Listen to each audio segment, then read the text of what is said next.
Ada, a top-tier banker in Lagos, sits at her desk late at night. Her fingers hover over the keyboard as she tracks a volatile international currency market. The lights in the office have dimmed, and only a few colleagues remain, their faces illuminated by the glow of their screens. Ada sees a once-in-a-lifetime opportunity, a trade that could push her firm to the top of the market.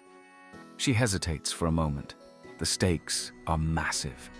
If this works, she'll be a legend. If it fails, she doesn't finish the thought. With a single keystroke, she executes the trade. Market data surges across her monitors. Ada leans in, her heart pounding. This could be the trade that changes her life. But then, a number flashes on the screen that doesn't make sense. A sharp drop in the market. Her fingers freeze over the keyboard as the value plummets. Her billion-dollar trade has just gone terribly wrong. Ada's heart races, but the office remains eerily calm. She quickly pulls up her financial records, praying she's made a mistake. But no, it's real. $1.2 billion have vanished in seconds. The market has turned, and the error is clear. She mistyped a decimal point, a simple, fatal mistake. In a daze, she stands up, glancing around. No one seems to notice. Her colleagues chat idly, oblivious to the billion-dollar hole she's just created. She sits back down, her mind spinning with ideas on how to fix this. Maybe she could reverse the trade. No, the market's too volatile now. Maybe she could hide it, but the auditors will surely find out by morning. Her thoughts are interrupted by an email. It's from her supervisor. Emergency meeting at 8 a.m. Be prepared. Panic tightens her chest. Do they already know? Ada knows she has to act fast. She begins to manipulate smaller, obscure accounts, shifting numbers, hoping to balance the books before anyone notices the billion-dollar gap. Her hands tremble as she falsifies documents and adjusts financial records. It's a dangerous game, but she has no choice. If she doesn't fix this by morning, her career and her life are over. At 8 a.m. sharp, Ada enters the boardroom. The executives are already seated, including Tolu, who shoots her a reassuring smile. Her supervisor, Mr. Bassi, begins the meeting, his tone clipped. There's been a dip in our international accounts, and we need answers. Ada stays calm. She's good under pressure, always has been. She presents her fabricated reports, glossing over the errors with well-rehearsed explanations.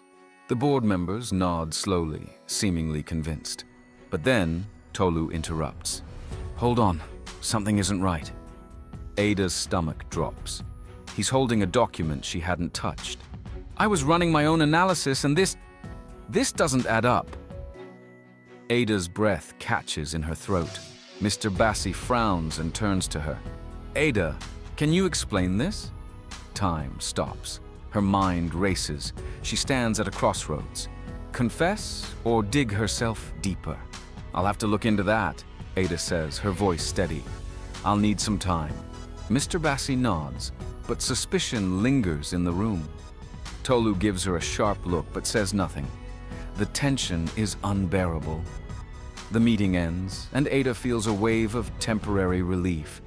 But as she heads back to her desk, a message pops up on her screen from an anonymous source. I know what you did. Her heart skips a beat. She glances around, but no one is looking at her. Her fingers hover over the keyboard. She opens the email. There's no name, but the message continues.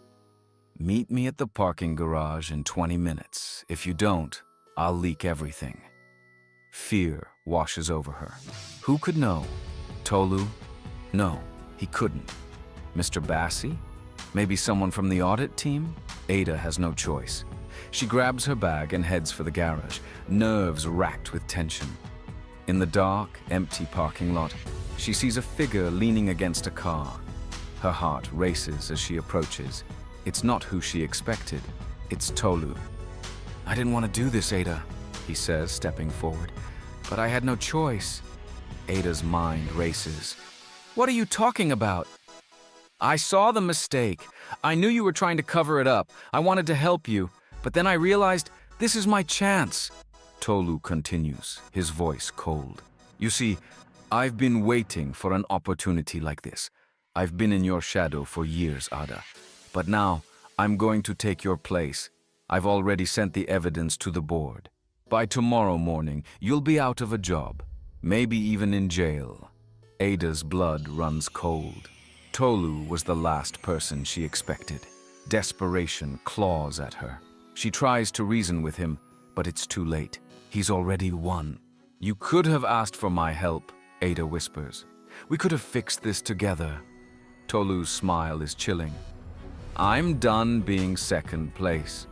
This is my moment.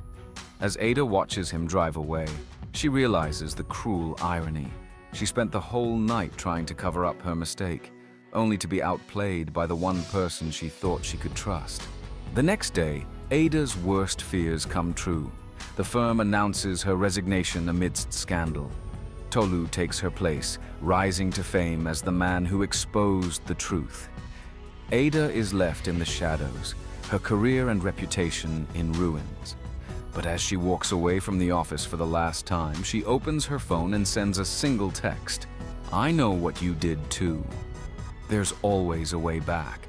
A cover-up, no matter how cleverly executed, will always unravel. It's better to face mistakes head-on than risk total collapse. Even those closest to you might have hidden motives, as seen in Tolu's betrayal. Be cautious about whom you trust in high-stakes environments. In the finance world, mistakes have massive consequences. Ada's story shows that shortcuts can lead to disaster. Despite her fall, Ada's final message hints at a comeback. Financial resilience requires not just skill, but also the ability to bounce back from failure. Thank you for watching. Please kindly like and share this video with your family and friends.